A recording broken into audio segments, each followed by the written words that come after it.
This is the Big Woods Bucks Podcast. Come explore the big woods and timber in North America with your host, Maine Master Guide and deer tracking expert Hal Blood. Listen to Hal and co-hosts Lee Libby and Joe Cruzy as they unlock the secrets of big woods whitetails. Each episode will provide valuable insights into the tried and true system Hal has used for the last 40 years to scout, locate, and hunt mature big woods bucks. Listen and laugh as the crew discusses Hal's legendary adventures and learn how to apply a lifetime's worth of lessons from the big woods to your own hunting and outdoor adventures. Welcome to the Big Woods Bucks Podcast.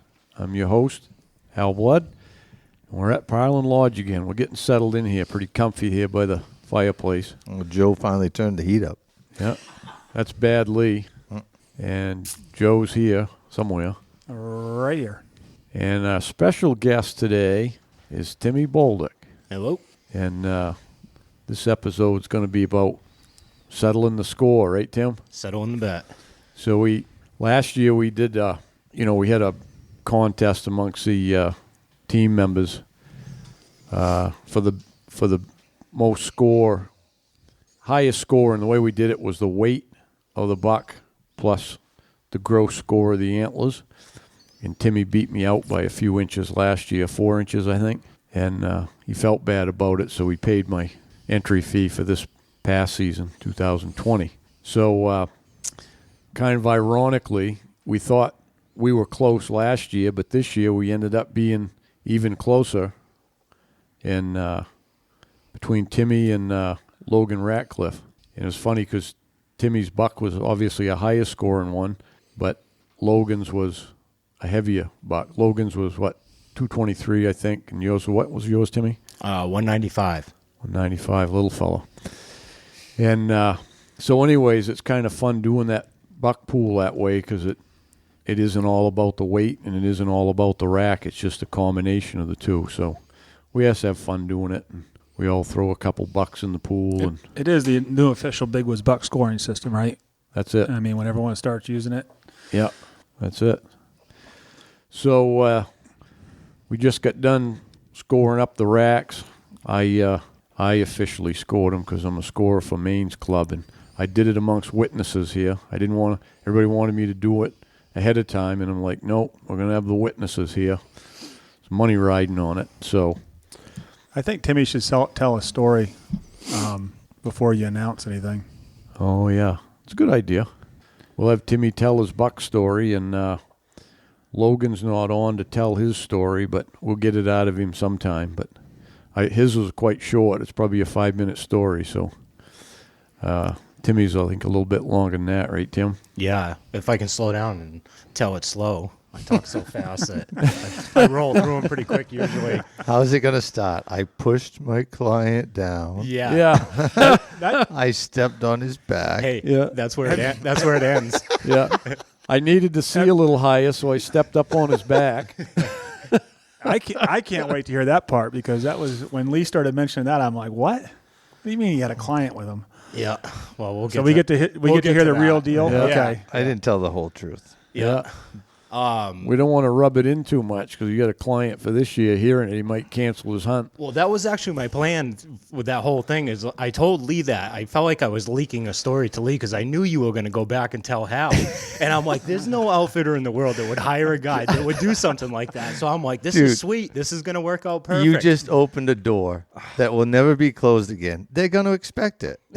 Is he going to push me down? Yeah. Yeah. Well, I thought I was getting out of guiding forever, and I think the week after I got home, Hal's like, so you're guiding the first week, right? And I'm like, well, that didn't work. So you are guiding next year then? I am. Good. Yeah. Got his client. 3 weeks? No, just one. We're doing the first week. What is it, the first week, Hal? He's just sticking his big toe into it this year. Lee. Yeah. Oh. Yeah. After his last few seasons, the line's probably going to grow for guys that want to go with him. Yeah, that's right. Well, if the guy that's going with me is listening, I will not have my rifle with me when the first week of this year, so you don't have to worry about me pushing you down. So. Well, he still might. I'm worried about my guys wanting to go with you. Yeah.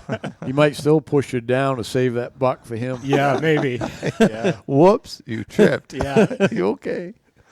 Yeah. Oh. All right, let's hear it, Timmy. Start out with the day. Yeah, so this year it was a little bit rough. We really weren't having much snow up there. Lee's up around that area, and we just didn't get a lot of snow. What area is that, Timmy? Don't Yeah. say it.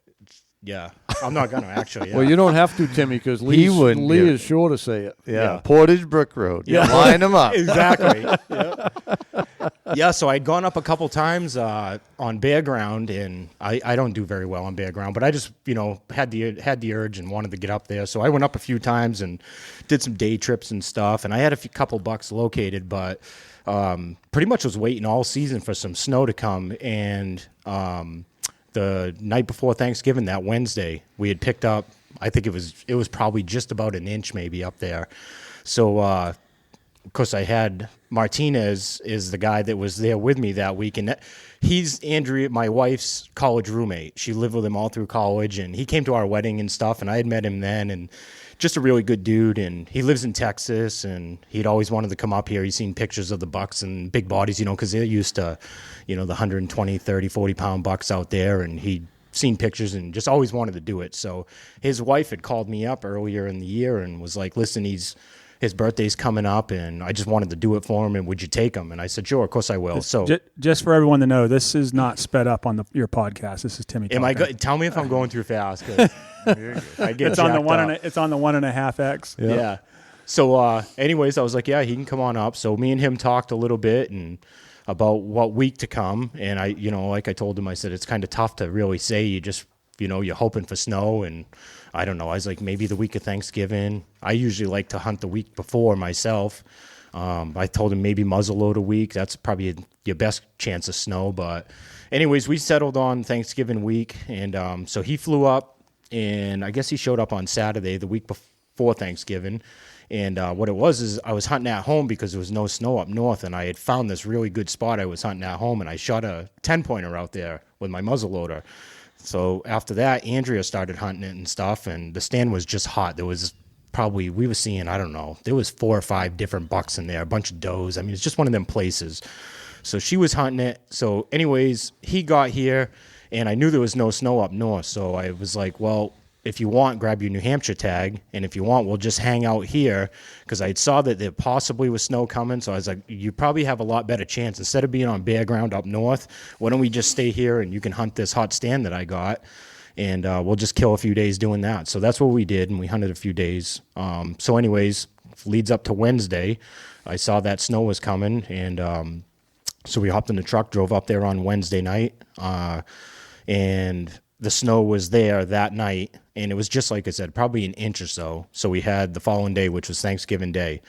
So anyways, got up that following morning. There was, like I said, about an inch of snow, and I don't know if you remember, Lee, but it was kind of warm that day. It was drizzly rain. The snow was going pretty much all day, and it really wasn't much anyways. So I had been up there a little bit, but I had one buck located. I don't know if you guys saw that big wide one I put out on Facebook there. Is a big wide buck. I got a set of trail camera, and I got a picture of him. Great big buck, but I had ran down there in the morning to see if he'd come through, and he didn't.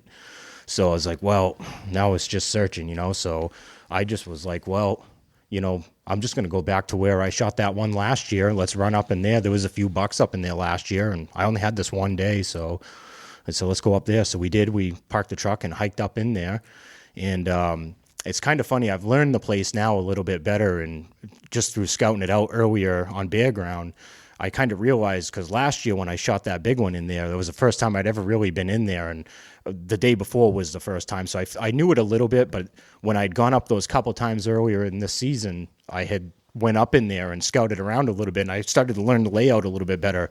And it was there's like 2 skidoo trails / skid roads, but they parallel each other, and one's up higher on the mountain, the other one's probably halfway down. Well, I'd shot my buck the year before on the lower one, and I never knew that upper trail was in there, but when I was in there scouting, I had found it, and I walked them both and kind of got the layout. So when we had that snow, I decided when we were walking up in there, I always seem to find the tracks up in the same area. You know how it is when you hunt an area? It's like you always seem to find them in the same general spot. So when we were going up in there, we had hiked that little road up into the place, and I was getting where I knew it was getting close to where we were probably going to find a track.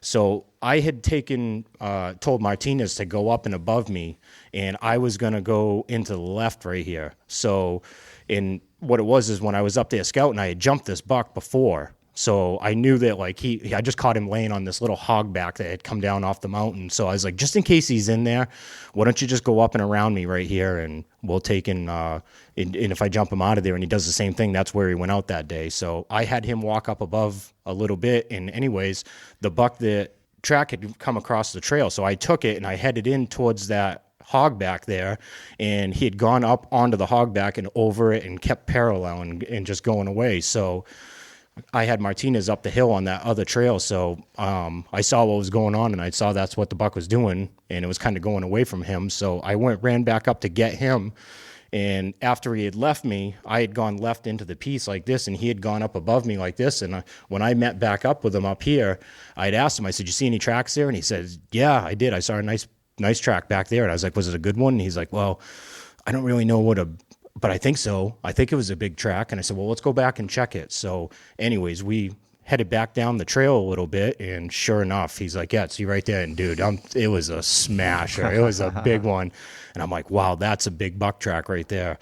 So I was like, "Yeah, this is what you come here for." They're like, "This is it." He was definitely, I don't know, he was 220 anyways, one of those ones. So I was like, "Yeah, that's the one we're going to take." And like I said, I had left the other buck track to come up and get him, but then I see this new one, and I'm like, that's the one you want right there. So off we go on that one. And we followed him for probably, I don't know, it was probably about a half a mile or so. And he took us up into some cuts and stuff, and it was an area that I hadn't really been in. I'd shot my buck over here, and we were kind of up on this side, and the place had all been cut and stuff. But we got out in there a little bit, and another buck had come into it, and there was a doe or two in there. And it was one of those cuts that grew back just real nasty, and I've heard Hal talk about it, like places you just almost don't even want to track a deer, it's just kind of a hellhole, to be honest with you. And the snow was melting pretty quick that day because it was drizzling rain and it was warm and the snow was going. So these tracks were melting out quick, and then they're getting mixed in with others. So when he was getting mixed in with that other buck, it was tough because everything was melting so fast that like it was starting to get confusing what was him and what was the other one, and they were going everywhere. And then it was so thick in there, I was like, to even get close to this thing in here is not probably, it's going to be tough to do anyways. So I messed around with him for a little while in there, probably about an hour and a half. And I finally just looked at him and I was like, "Listen, do you care if I make a call?" And he's like, "Yeah, whatever you want to do." And I was like, "We're getting out of here. We're going to go grab that other track." I was like, "This place is just too nasty in here, and it's just getting too hard with the weather today, and everything's melting out, and it was just getting messy." So I said, "We're going to go back and grab that other one." And I knew it wasn't as big, but I knew I had a better chance at it, to get him as deer. So, and he's like, "Yeah, whatever you want to do." So we left that track, like I said, after about an hour and a half, came back to the original one. And this is, like I said, an hour and a half later, picked it right back up and just started on it. And obviously now I know it's at least, it probably was a couple hours old in the morning when I first took it. And here we are almost 2 hours later. So I know there's a little time in there. So we hopped on it, and it's got a lot easier. The woods that he was going through was way easier. And it turned out, I was telling Hal earlier when we were talking about it, while I was following him, he walked me right down through where I shot that big one on film last year. I walked, no lie, I bet you I didn't walk 15 feet away from where that buck, like where I had shot him. And I came through, and I had it on my GPS, and I knew I was right close to it. But I mean, literally 15 feet away from where I got him, So I was like, wow, man, this is cool, right? Just one of them freak things. But anyways, he took me through there, and we kept going a little bit further, probably another quarter of a mile, half a mile, and we came to his bed finally. And there was a bunch of other deer, some does had come down and around and milled around in there and fed and stuff. But we came to his bed, and of course, the first thing I did was look and see if he was running out of there, and he wasn't. He was walking out. So anyways, I was like, well, we got to keep on him. So now he's heading up the mountain and out of that open hardwood ridge that he was in.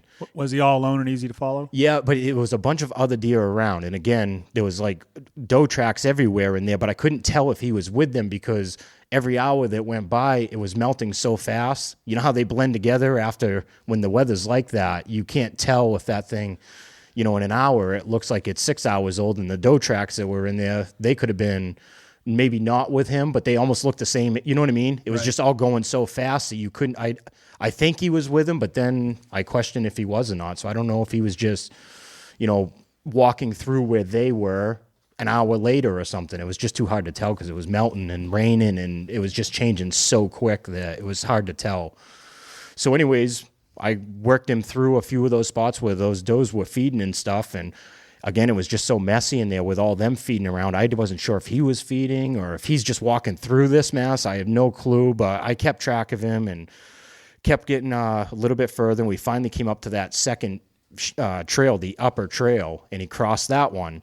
And I remember we stopped there for a little while, and I looked at Martinez, and I was like, what do you think? You know, like, because he's like, well, what do you think? And I was like, well, to be honest with you, I'm like really not that impressed with this thing. You know, like I wasn't. I knew it wasn't a big smasher track, and I could tell the way he walked. It wasn't a, you know, I knew it was like kind of one of those tweener ones, but I knew it wasn't really a big buck like I usually like to track. But I was like, it's your call. And he's like, yeah, whatever you want to do. So I sat and I said, let's have a bite to eat for a minute.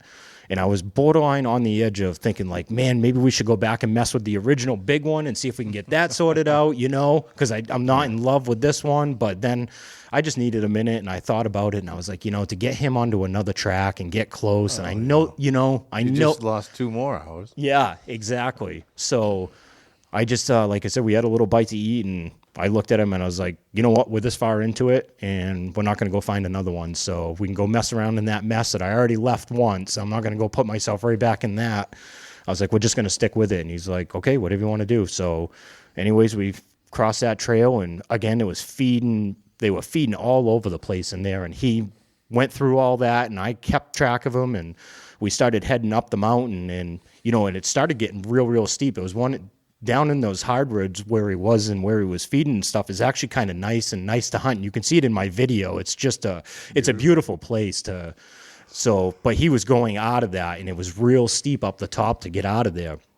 So it started getting pretty steep and nasty and stuff. And, you know, and I don't know, I get beagle dogging, and I just see tracks up ahead, and I just keep on moving. Well, you know, Martinez is struggling a little bit because he's from Texas, and these are the biggest mountains he's ever been in, and it was rugged, you know, and he got back a little bit, but no big deal. So I just kind of took my time and followed him up over the ridge, and we finally got to the top, and now we're into country that I've never been in. I've always been down on this hillside, you know, on the side of this mountain, and I've never been up and over the top. So this buck finally gets me up to the top, and it was kind of neat. Soon as I crested it, I looked out, and it was all just probably, I don't know, I stepped into this probably 5 or 6 year old cut, and it was just, you know, that deer country, the second you step into it, you know, I mean, my hair on my neck stood right up second I stood there. Well, I got to wait for him to get caught up to me. So I wait the 10 minutes or 5 or 10 minutes, whatever it was. And he finally comes up, and I'm like, listen, see this right here? And he's like, yeah. I was like, this is just those kind of places right here. Like, this buck could be, you know, who knows? He could be 200 yards out here. We might walk out into this cut 100 yards, and he's going to be standing right there. I have no clue. But again, the track was changing so much that day. I knew it was fresh, but it was changing so quick because of the rain and the warm that even though it looked like that's a little bit old, I knew enough to know that like this thing could be 15 minutes old, because that's all it takes for it to change this much. Right. You know, in another condition day, it would take 2 hours for it to do that. But I knew it was fresh.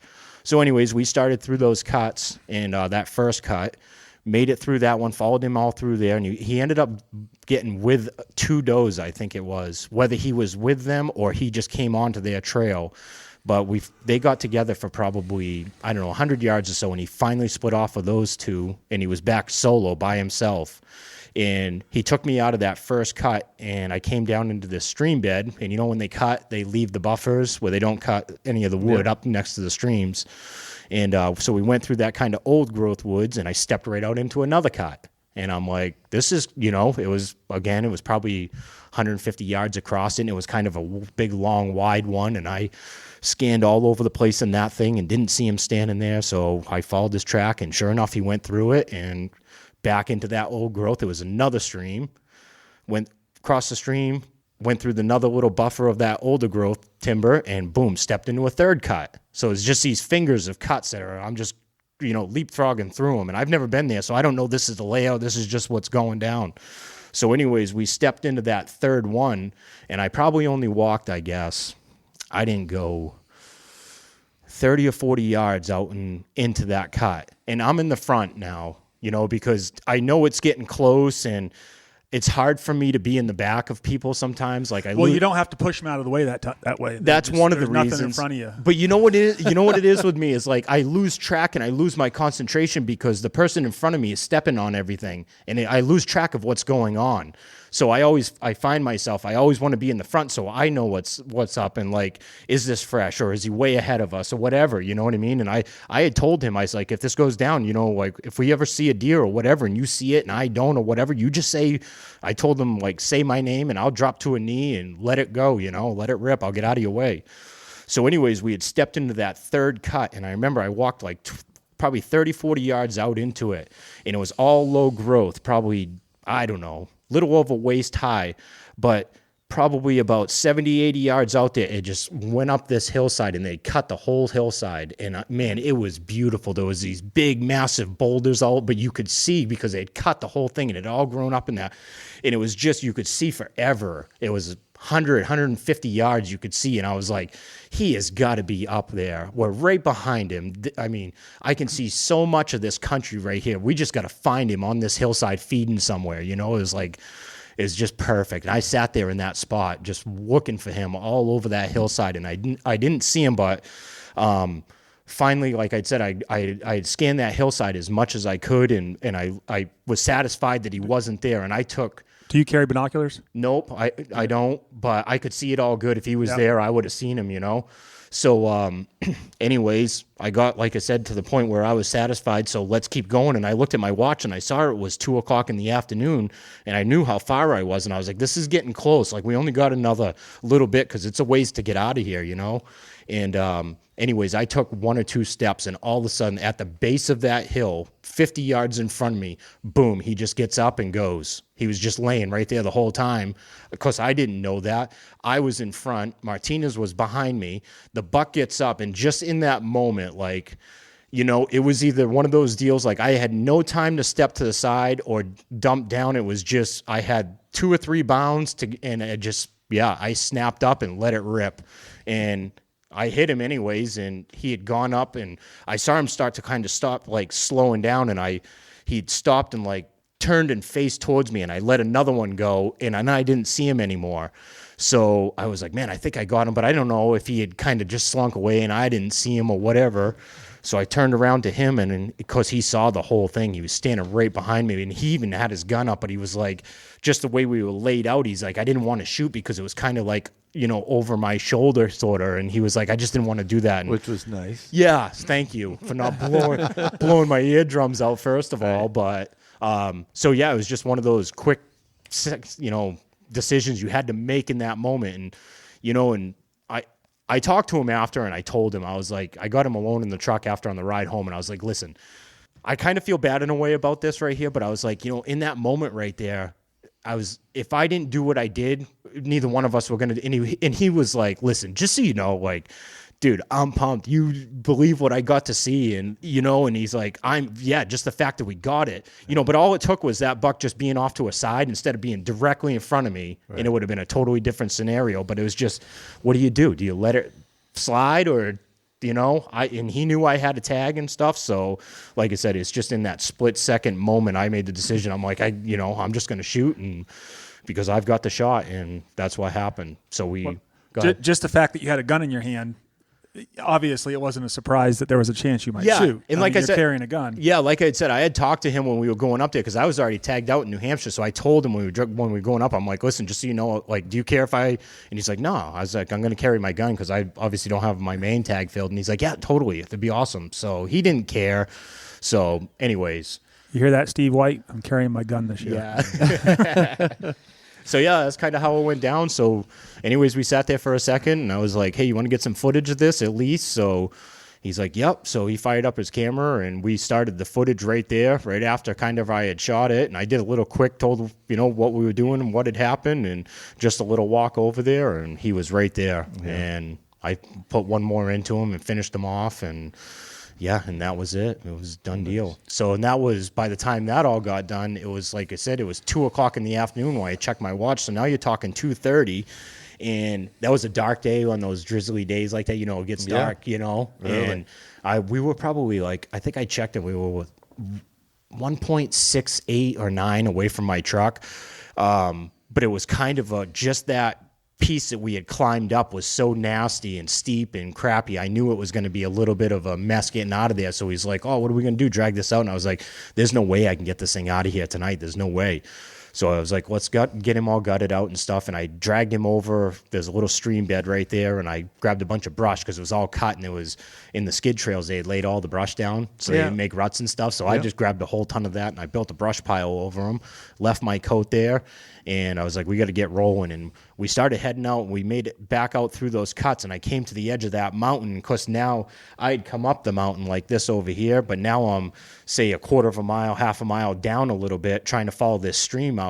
And, man, I walked up to the edge of that cliff to go down. And it was one of those places, like, I was standing out on a boulder. And it was 30 feet down straight. And I looked, and there was one little pathway to get myself off of that boulder right there. And I took it. And I'm telling you, it was sketchy. Oh, super. It was the steepest place I have ever been in getting out of there. And I'm glad I did what I did and didn't wait any longer, because by the time I got back to the truck, like, I don't think there probably wasn't 5 minutes left of light, but it was just one of those places that was so steep and disgusting to get out of that, like, to try to do it with a flashlight, it would have just been a nightmare. I mean, Martinez was falling down the whole way out of there, and and I'm trying to just get to a trail, or to get to that trail that I'd walked in on, just to get us out safely, because flashlights are good and stuff. But when you're in stuff like that, like, that's a nightmare. So, but we made it. Like I said, I landed at the truck and had 5 more minutes left. And so we went back, and my brother was up, and a buddy of mine, Benny, and my mom and dad had come up for Thanksgiving. So we went over there, we got in the truck and headed back up to camp, stopped at my mom and dad's, and told them what had gone down and stuff. And then the following morning, my brother and Benny and then Martinez, who was with me, the four of us went back in. But what was slick was I was dreading it, because I'm like, man, we got to climb back up that steep mess that I was just talking about with a jet sled, because the snow's gone. So I had a jet sled with me. So I'm like, we're just going to drag that up there and put him in that. And I was dreading having to go up that, but I went on Onyx, and I found another road down the road. You take this left, and there was a logging road up in there. Because when I was in those cuts, I remember spinning around and telling Martinez, I was like, they didn't skid this wood out the way we came in. I can tell you that. Right. There's no way. So there's a landing here somewhere.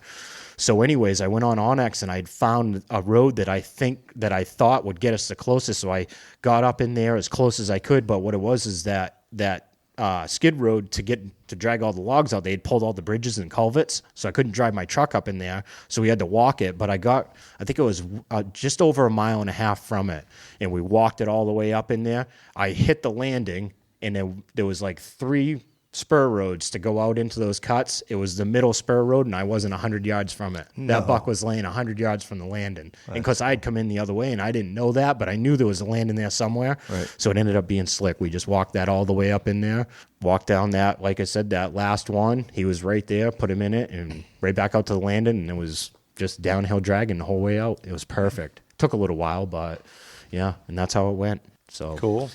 Good story. Good story. You awake over there, Pa? Yeah. I didn't go too fast that time today. His knees were bouncing up and down. His hands were, too. Oh, yeah. So, yeah, it was a good hunt anyways. It was a good one. Cool. Yeah. Classic. Hal here, and I just want to take a minute to talk a little bit about Onyx. Been using it now for about a year.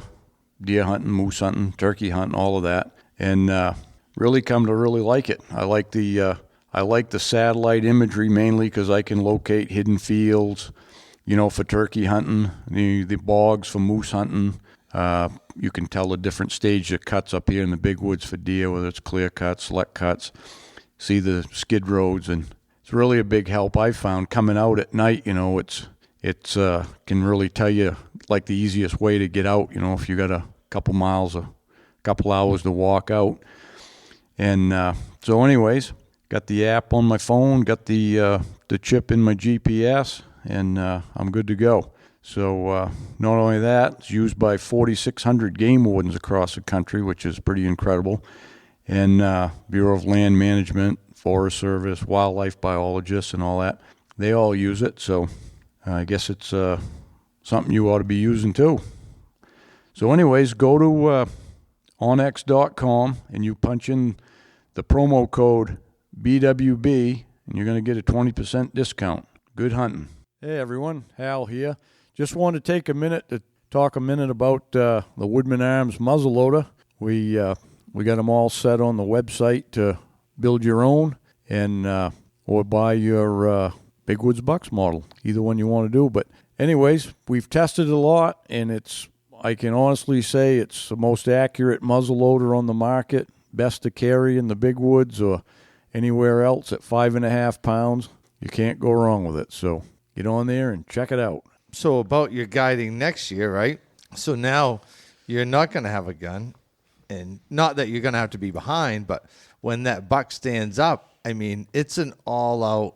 It's like, how do I describe it? You turn around and you look at the guy, or you say deer and point. So I always made a plan with my clients, stay as close as you can to me. And if I lift my arm up and say deer, then that finger is pointing at that deer, and just literally bring your firearm right down my shoulder, and I'll try to plug my ear best I can and just, get a good shot. And I can tell you that one client had 3 opportunities in 1 week. And by the third one, I wanted to take the gun, like just give it that thing. All different deer. And him over the head All with it? different deer. Yeah, all really? different deer. And the first one was just the shock and awe, like I literally, and I have a habit of grabbing my clients. Like if I see something and they can't see it, I just grab them and kind of pull them into my field of vision. Yeah. And some people say it's a little radical because you're excited, you know what I mean? But he's right there. And that first one was the shock and awe. That deer got up, and I'll never forget, on Bald Mountain, and shook like a dog out of his bed and went like that. And I'm like, oh, yeah, right there. So the guy was a little off to the side of me. He wasn't a good listener, obviously. He was like 2 steps to the right. So I take 2 steps to the right and pull him over, and he's watching it. And then the deer's headed for this tote road. And I'm like, as soon as he gets in a tote road, he's going to turn and head downhill because it was real thick and like high on this left side. And sure enough, he hit the middle of that tote road and took a right. And I said, you got to shoot. You got to shoot. And he shot and blew a limb right off a tree like 10 feet above the deer. So then I'm like, okay, so we talked a little bit more. And I was early in my guiding years then. That was that tree guy from New Jersey. Good guy. I mean, he could go and go. And then so we chatted a little bit more about, what to do. And then we walked, before we had the lease, we walked into right at the end of, not the Fishhook Road. The end of the Fishhook Road. Walked into the end of the Fishhook Road, and there's a doe standing in front of that big cut on the end. And there was a signpost rub in that upper right-hand corner. Remember, in the woods, just about 50 yards, there's a signpost in there. Key word was there was. Oh, no. Anyways. They logged it off. So this doe's like in the middle of this cut, and she's got her head wrenched right around behind her. And I'm like, there's no little ones there. And what? She doesn't even know we're here. Like what? She keeps looking. I'm like, hey, listen, let's just stand here and keep our eye on that upper corner. So we're literally standing in the middle of the dirt road, wide open, not a twig between us and that corner. And here he comes. Doom, doom, steps right out, walking. And he's staring like right at that doe, doesn't even know we're here. And this guy has his gun on a sling. So there's another lesson. Throw the slings in the trash on Monday morning. He's got it, and we had just walked in there quite a ways because the gate was locked, so it's 2 or 3 miles in. And I'm like, you got to shoot. And he's standing there, and he's staring at that deer. I'm like, it's real, buddy. That thing is real. Like, we got to shoot. And so finally, the deer notices us in the commotion and starts to run. And he's got 300 yards of cutoff he's got to cross.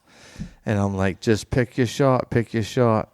Never pulled the trigger. So, yeah, you're going to have fun. And it is fun because, I mean, I'm as excited to get a client a deer as I am myself getting a deer. And I know it sounds crazy, but that's the truth. So you're going to struggle.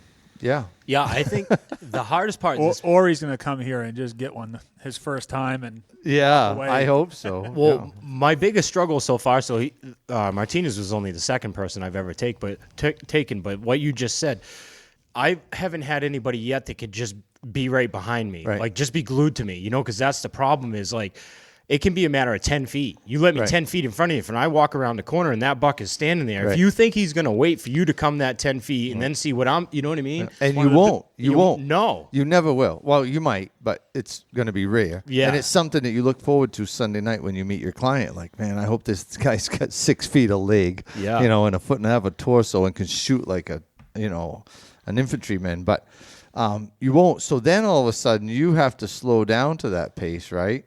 And it just makes the whole game altogether different. It changes the whole thing because, I think when you start getting better at it, you have your system. You know what speed to go, depending on the situation you're in, whether it's the track's old, fresh, whatever it is. Like, I'm not even thinking about other than what I want to do. And when you got somebody pulling you in the other direction to either slow you down or whatever it is, it takes you off your game. And that's like, I haven't like sorted that out to...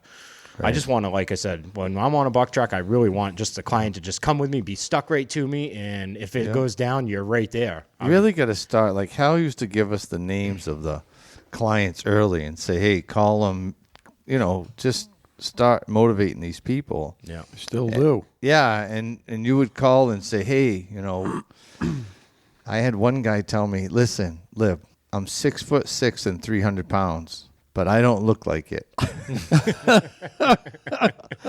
Nice guy, but he was 6'6" and he looked 300 pounds. What a giant man. Yeah. Nicest guy. That was the guy I took his gun and went hunting. Yeah. He did the same thing, just handed me the gun and said, here, I'm done. Oh, wait, I'll be at the truck? Yeah, I actually went back to the truck and got in it, and I told him, I'm like, don't hit the Holub Road. Whatever you do, do not cruise the Holub Road. So where does he go? He's got a radio, and he goes out, hits the Holub Road, and who's the first truck he meets? What is it? You didn't want him to run into Hal? Yeah. So he gets back, picks me up at mile 9 on the Holub Road is where I came out, and I'm like, so how'd it go? He's like, how'd it go? Da-da-da, good. I got close, jumped him. But nothing. I had a muzzle loader, and I'm like, did you see anybody? And he goes, yeah, I ran into Hal. Talked to him, shot the shit with him. I'm like, no. I am so dead. I think that's the biggest challenge is the distance between you and the client, and someone staying right behind you. Because I always think about, too, is that now you've got two bodies that are further apart. So to me, that's more movement, whereas you're real close together. You're kind of like one. Yeah. Whenever I'm behind somebody, like they're stepping out of their step and I'm coming in it. Right. You know what I mean? I just move right with them. If they stop, I stop. But like I said, their foot leaves, mine's coming in, That's what I tell my hunters. Just be one step behind. Yeah. That's it. And if you have to slow down, you slow down. You just don't stop. Yeah. And I guess that's more when we're tracking, when we're on a buck track. I think bare ground, when you're scouting and just trying to still hunt along, that's probably a different story. But I know, I get so focused up when I'm on that track, and I just feel, I'm making decisions about, again, how fast I want to go, what I want to do, and all this stuff. And when you're getting, it's almost like dragging a anchor behind you sometimes because you can't do what you want to do, so it takes you off your game a little bit, and it's already hard. And it makes it tougher. Yeah. So a lot of them, I don't think because every client wants to come and but they want to kill a buck. You know what I mean? But I think it's more of them understand how hard it is, because we talk about how hard it is to kill a buck, say nothing about with 4 feet instead of 2. And then it becomes almost like a week-long deer clinic, right? You try to teach them everything you can and hope that most of them aren't going to come back every year. Some of them do, but most of them don't. Yeah. So if you can send them away with as much knowledge as you can, you've still done your job. You know what I mean? Gutting a deer is not always the sign of accomplishment for a week of guiding. Well, you know what was cool for him is, like, he told me after, like, he knew what the concept of tracking deer was, and all that, and he read a little bit and all that stuff. But what he saw, it was exactly what, you know what I mean?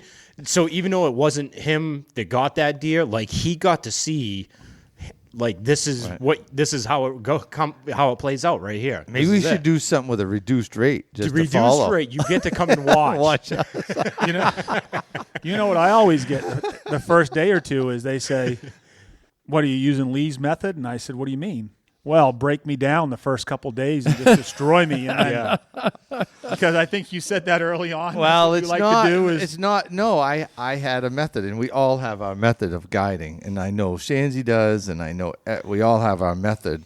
And so I can make all the assessments I want on Sunday night, but Monday morning you really got to kind of feel them out. Like, what do I got here? Do I got something that can go for 5 days? You talked about a client handing you his gun on Friday and just saying, I'm done. And was it Saturday, I'm done. You know what I mean? So do we wreck a guy that first week, or do we stretch his legs Monday, see what he's got? Tuesday's kind of the tell-all when they get in the truck. Oh, my legs hurt. I'm tired. I had cramps all night. So then you assess that. All right, so what's the weather like?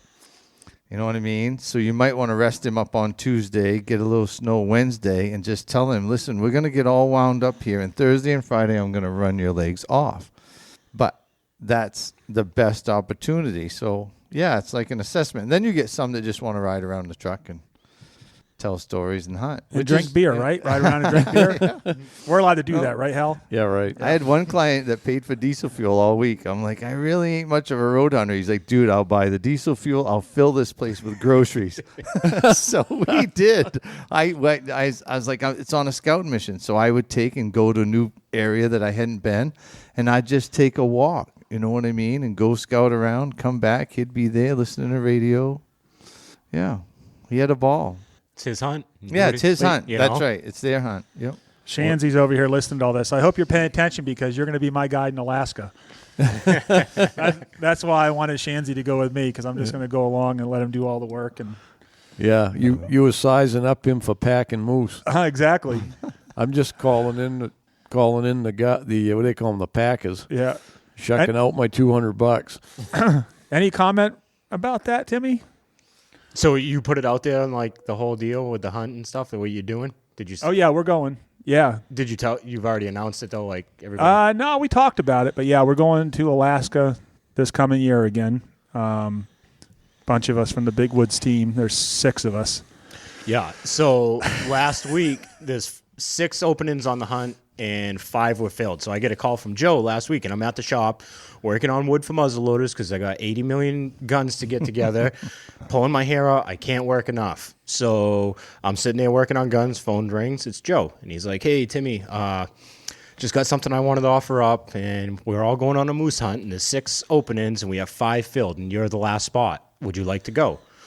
And I'm like, and I take 1, 2, 3 seconds to think, and I was like, geez, there's no way I could break away from this right now. Like, this is going crazy with these muzzle loaders, and I'm trying to get caught up, and I'm just thinking of all the work, and like to go take a week off, there's just no way I could pull that off. And of course, would I like to go? Absolutely. Yeah. But it's just sometimes, the deal. I heard you talk, and when you're busy and you got that going on, you just got to do what you got to do. So anyways, I'm like, Joe, I really appreciate it, but I think I'm going to have to pass because, again, I was like, I know you've been through this, but the way the company is right now, I just can't do it. And he's like, I totally get it. I just wanted to offer up to me. I'm like, I appreciate it. So I go home that night, tell Andrea about it and stuff, and I'm like, it was really cool of him to ask me. So next day, I see Woodman at the shop. Mark comes over, and I'm like, dude, you'd be proud of me. He's like, what's that? And I was like, got invited on a moose hunt, and said no because we're so busy, and I didn't want to take off, and we got so much going and stuff. So I show up here today, and I'm like, "Do you guys find somebody for the 6th person?" And Joe's like, "What? You didn't hear?" And I'm like, "No." And he blank stares, looks at me, holds me in suspense for 10 seconds. And he's like, "Yeah, Mark Woodman's going." Take that. Yeah. So I can't wait to see him. Well, and the other thing is the boss is going, right, Lee? Yeah. Funny, wicked funny. Yeah, I'm gonna play this one out for a little bit with him. I'd hold him hostage. I'll see him tomorrow, and I'm gonna So I'm bringing a guide in Lee Shands.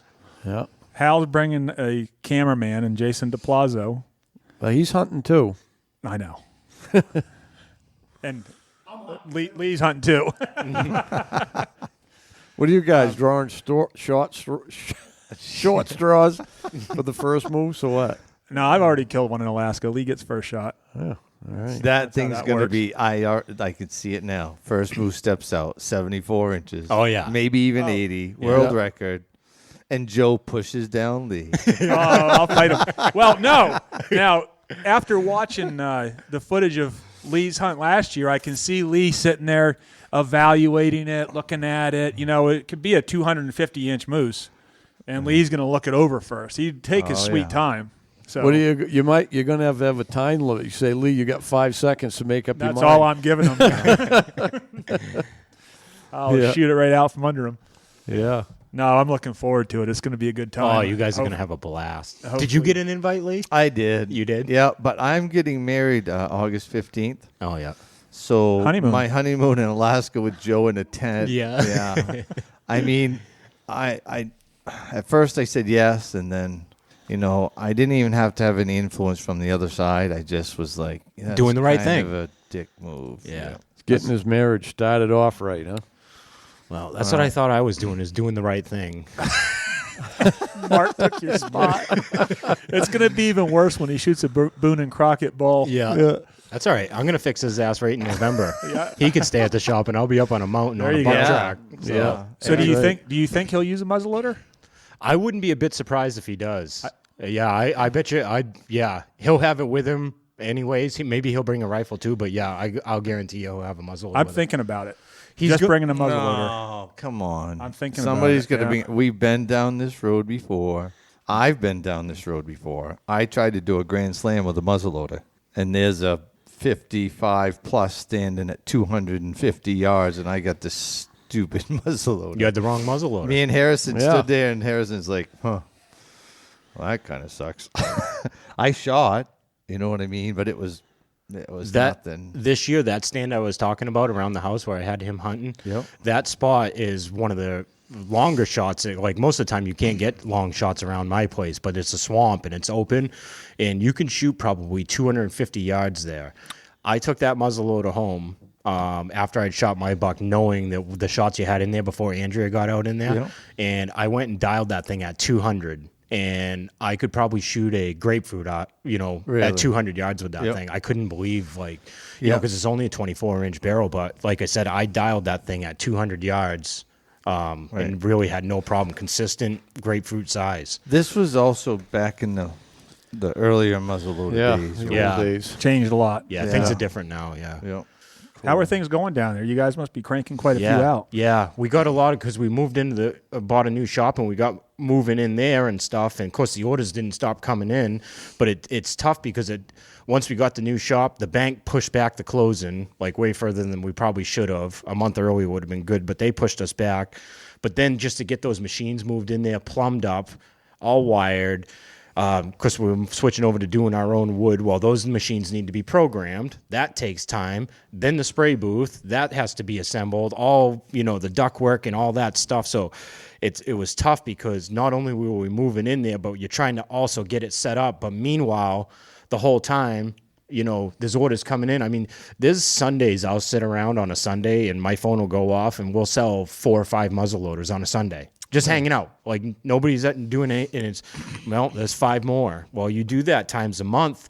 When you're handcuffed, you can't get anything built because everything I just described, and next thing you know, it's like, whoa, this is starting to... So that's kind of what I'm dealing with now, but luckily in my business, horseshoeing, I slow down a little bit, so I'm at the shop.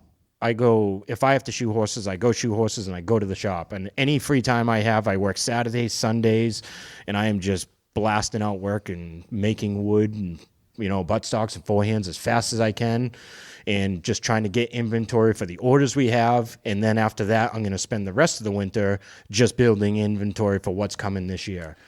And then in the meantime, we got stores calling, new stores. We got a handful of stores now. We're probably selling to 6+ stores now. So, and then that word's starting to get around in that market. So those people talk with each other and, they buy guns from each other and all that stuff. And I got one store up in Vermont, the guy, Andy, he's a real good dude, became good friends with him and stuff. But I think he sold 48 of them, he said, this year or something like that. And if I could have got him more, he would have sold them. It's just, he can't keep them on the shelf. So but I couldn't get him, because of everything we were dealing with. Then another thing is COVID hit the shop. So then you had a bunch of people quarantining and doing all that. So it's like we're dealing with all that mess that I just described. Then COVID comes. I can't go there, because I can't be, you know what I mean? And it was a mess. But luckily the dust is settled and we are cranking. I'm going as fast as I can.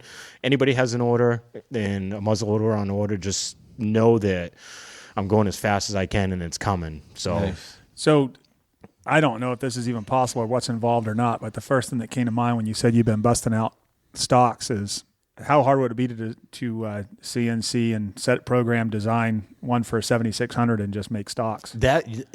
Mark could do it, I know for sure. Mark is the one that does all the programming. So that would be a better question for him. If he could just rough it out and then I could do the finish. I do all the finish. So Mark there's a guy, he hired a new guy that pretty much runs the machine. So you put the piece of blank wood in, 20 minutes later, the stock is done. He takes it out, puts a new one in, then it comes to me. I fit up the butt plate, grind that all in, do all the sanding on it, all the filling, then into the spray booth, all the way down to the finished product. So it's just the programming of the machine to get it to make that right there. But Mark is so good with that stuff. Like, it's a little bit like that stuff for me is, really hard. Like, I don't understand. I watch him program that stuff and I don't get it. Like, I understand what it is, but it'd be really hard for me, but he is a whiz at that stuff. So Mark could probably program that up pretty fast but the problem is, again, it's everything I just described. So Yeah, you guys are backed up already. Yeah, you're not looking for work. Yeah, we're not opening that machine up right now, until we get ahead. But why do you need or? No, I just see the demand for them. Oh yeah, I think seems like it would be quite a quite a little side market. Hey, Hal here. Just want to take a minute to talk about the hunting club. And you can join by going right online at bigwoodsbucks.com. But anyways, I've got all my information is going in there. And it's a place where you can get together and look at my films, tips, writings, and all of that. And the best part is there's forums for you to communicate with, the rest of the club members, talk about Bigwood stuff and all of that. So anyways, $36 a year, cheaper than getting a Starbucks once a day. So join up and hope you see you on there. Hey guys, Joe here. Wanted to take a few minutes to talk about Lake Parlin Lodge. We're a 4-season lodge located just south of Jackman. We've got cabins, lodge rooms, mini lodge. We're a big snowmobile destination in the winter, full restaurant, bar, all the amenities that you need for your trip. Open obviously through the summer, right on the lake. Kayaks, canoes, all included with the cabin. We also do a lot of weddings, so if you're looking for a destination wedding, we can do a wedding up to 200 people. And of course, we've got our hunting season, moose season, deer season. So check us out. We're at lakeparlinlodge.com. It looks like the last article I saw said that Remington got their FFL, right? Yep. So hopefully that is a good sign that... I'll know something here pretty quick about what's going on there. That's all I'm going to say about that. What's that? It was just Forrest Gump. Yeah. Yeah. I think anything firearm. I mean, I have guys calling all the time buying muzzleloaders. They'll ask like, "Oh, what do you shoot? Blackhorn powder and Remington SDS primers." And every one of those guys calls me back and like, I can't find that stuff anywhere. Where was the news this morning? The lines at the firearm dealerships, people lining up to buy guns. Yeah, and ammo. The ammo's a big thing. Man. Ammo's tough. 7 million new shooters a month or something. Yeah. Crazy. Yeah, it's wild. Crazy. Yeah, you can't find anything. Like I said, I lucked out. I helped a bunch of people out because this fall, the way it works with a lot of these stores, you go in there and, they won't have any ammo on their shelves. But then you'll just walk in there on that right Tuesday. The shipment just came in and you found it. Right. So I was at a store this fall knowing that everybody was having trouble finding primers. And I walked over to the primer section and I saw they had Remington SDS and it was they had like 11 or 12 of them. So I grabbed a couple and then I was like, man, if I was smart, I would grab those right now and just guys that bought guns that couldn't find them, I'll just, you know what I mean? I'm not looking to make any money, but I'll just sell them to them.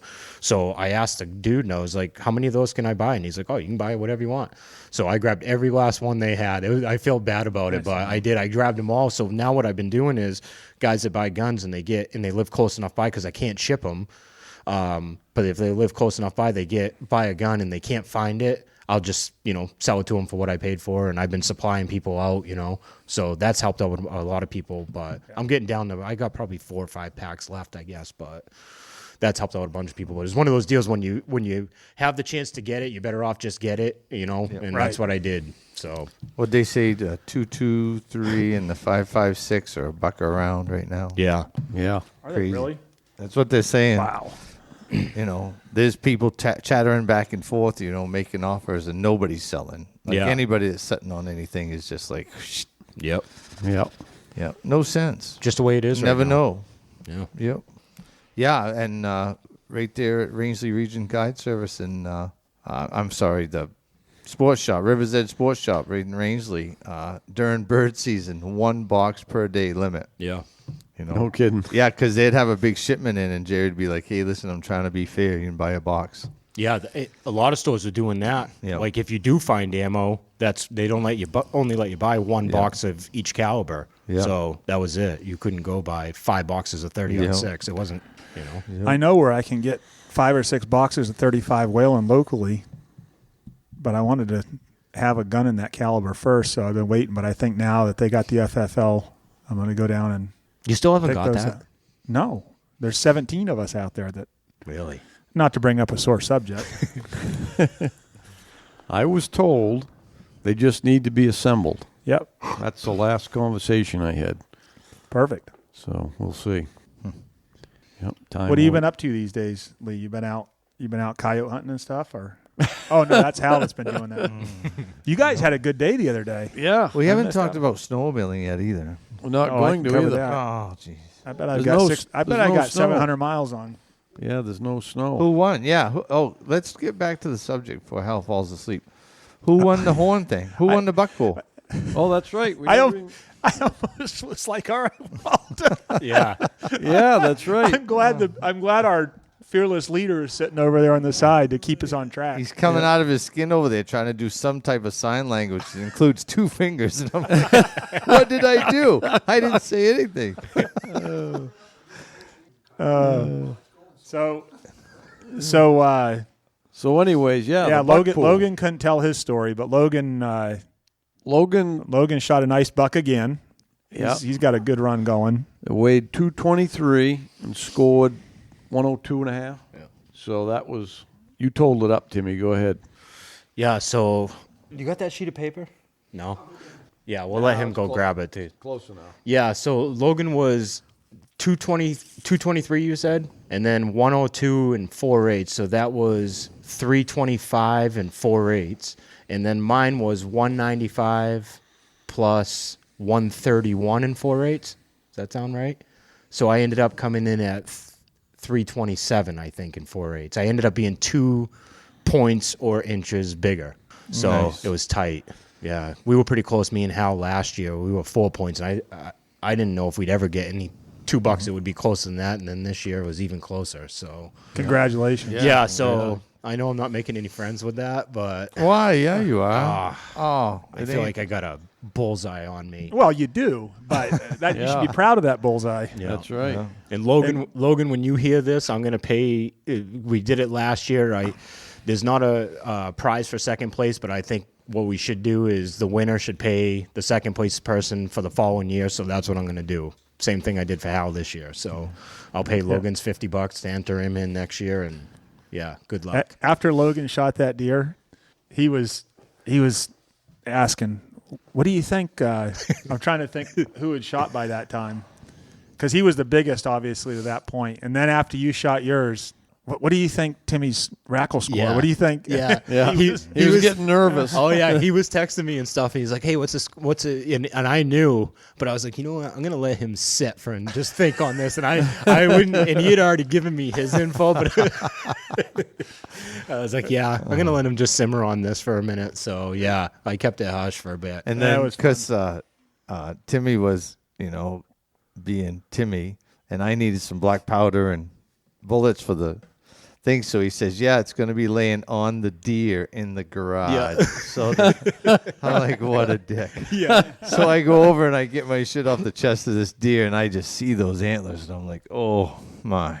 Yeah, That's the biggest 8-pointer I think I've ever seen. yeah, it was good. It was a nice one. That was when You didn't see Hal's last year? Brutus was an 8-pointer.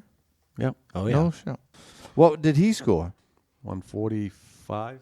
And you was 130 something? Yeah. To me? Yeah. Mine was 37? Yeah, 130, right? 137, and yours was 145, right? Yeah. Pretty good. That's where yours ended? 137 is where it ended? Last year. Yeah. Yeah, that- I was thinking, yeah. Yeah, this one was 131 in 4/8, I think you said. Yeah. Yeah. Still good. That was one of 3. Did you kill other states this year? Yeah, I killed 3 in New Hampshire, 2 with a bow and 1 with my muzzleloader. Game hog. Yeah, and I'm working all the time. Yeah. I That don't was when- stop working. Hey, that was when we were setting up the shop. Told you the bank screwed us on that. That's all right. We're gonna call you from the sat phone once we get out there. Yeah. I'm gonna have Mark call you. I'm going to Make come sure down you- and hunt New Hampshire because it's not fair. Yeah, come down. Not fair. I got some good spots. I've been finding some honey holes around my place. Really? Yeah. I shot a nice buck with my bow and arrow this year down there, and just one of them little honey hole spots. And then I found another one during gun season. So, yeah. It was funny this year because I usually don't hunt a lot down that way, but this year with no snow up north, I just stayed home working, and I'd go out in the morning and evenings after work if I had time. So I just had a little more time down there. Lee, you're not going to go down there and sit. He and is stand. no. I'd sit there for 10 minutes and that'd be I done. would. Yep. Did you muzzleloader hunt this year after you came in? One rotten day. Yeah. I went down to the zone that was open below us, and it looked like the Portage Brook Road. Yeah. Everybody and their brother. And I'm like, Yeah.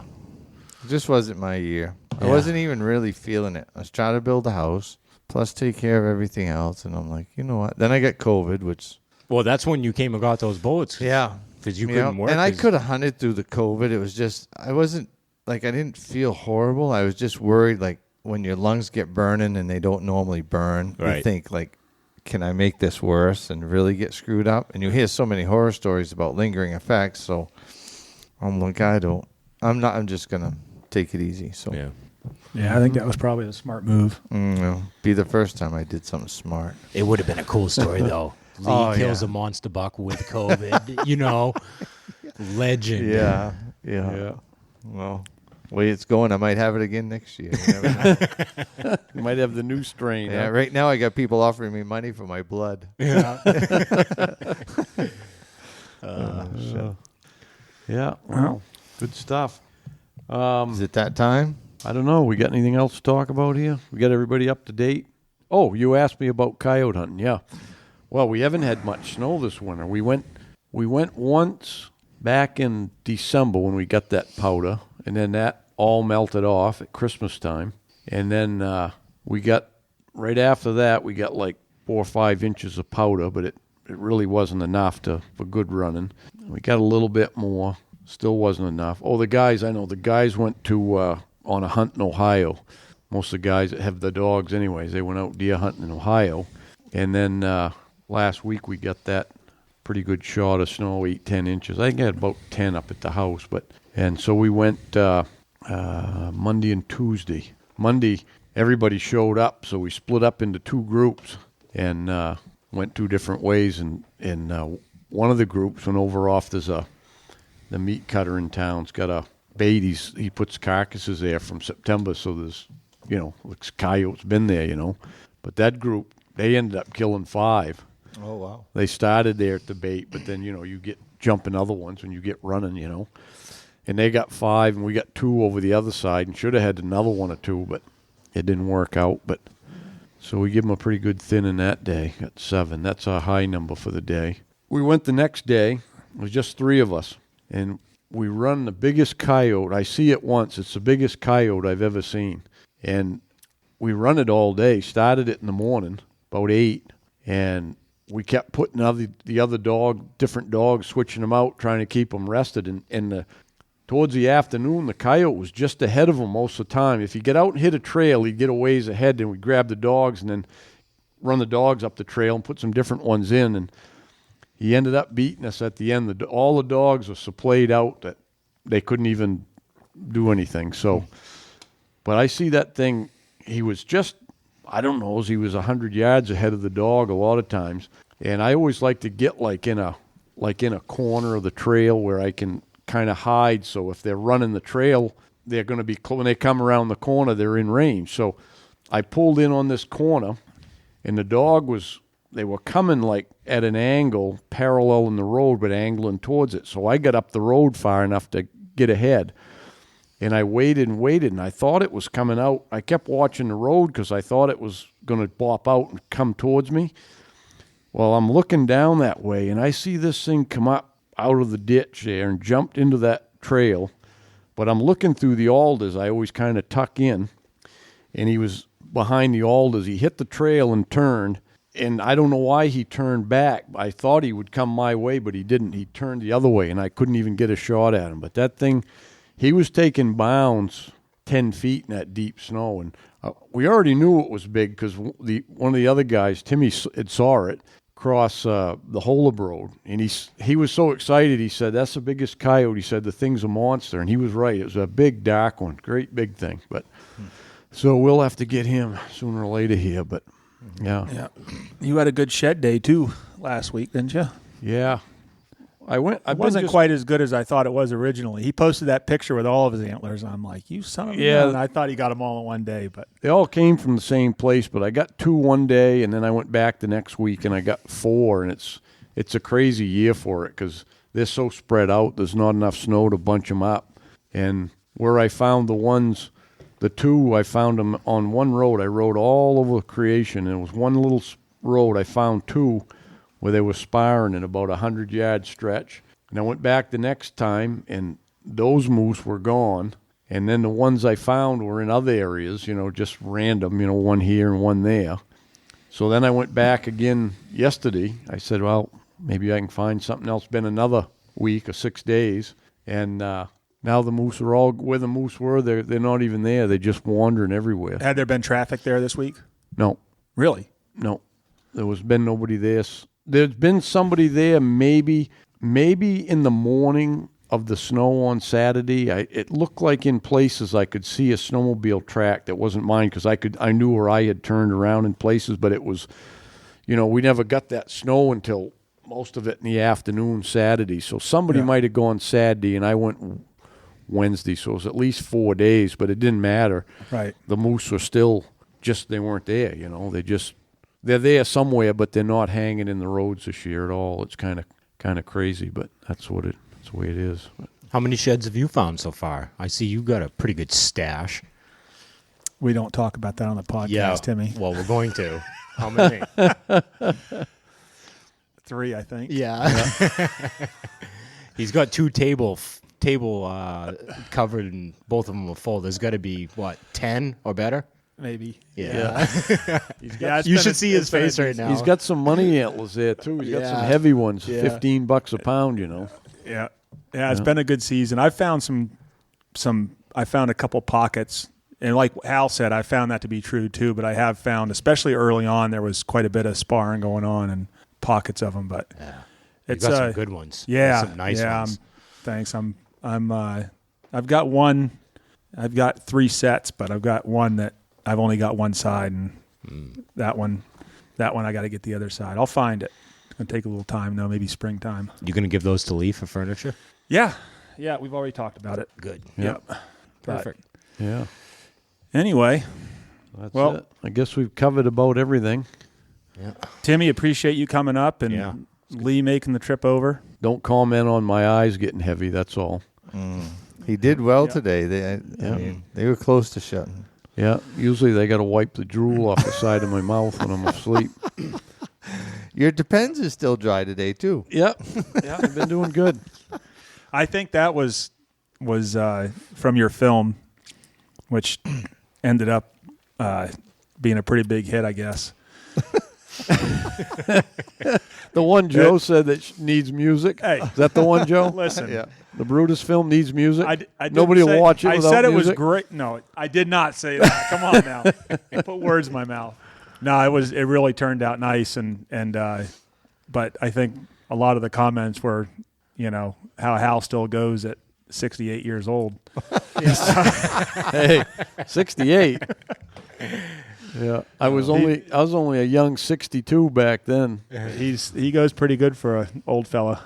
Yeah. 60. But I think it's great. It shows people what it's all about, and that the two types of films, I think I saw a comment that said, yeah, that's a lot better than the artsy fartsy stuff, which I think they were talking Referring about to the- Lee's. Oh Yeah. yeah, But yeah. I think Lee's film was fantastic. Right. And Timmy's film was great. Yeah. You know, and I think that's what's kind of cool about it is they're all a little different. Yeah. Everybody doesn't want the Different. same thing. Everybody, sometimes we think everybody likes the same thing we like, but it's not true. We're all Right. different and like to see things in a different way. So Yep. I didn't really know what to think as far as what people would like, what better. Didn't matter, you know. I just really took it on Will's advice. He edited it, put it together, filmed it, Yeah. and he thought that, you know, because with his artistic ability, that people needed to just listen to what was going on. He was 100% right. He did a great job with it. Yeah, Yeah. yeah. All right. So if you haven't seen it, it's on our YouTube channel. Yep. Be sure to subscribe when you're on there. Yeah, hit the dinger and subscribe, and don't forget to support our sponsors, OnX. Who else? Stop. You're Woodman killing Iron. me. Let's wrap this thing up. People are listening now just like, come Yeah. on, wrap it up. Some All right. poor woman's going, honey, come to bed. Honey, come to bed. All right. On that note, bye-bye. All right. All right. Hey, thanks for tuning in. Till next time, good luck on the trail.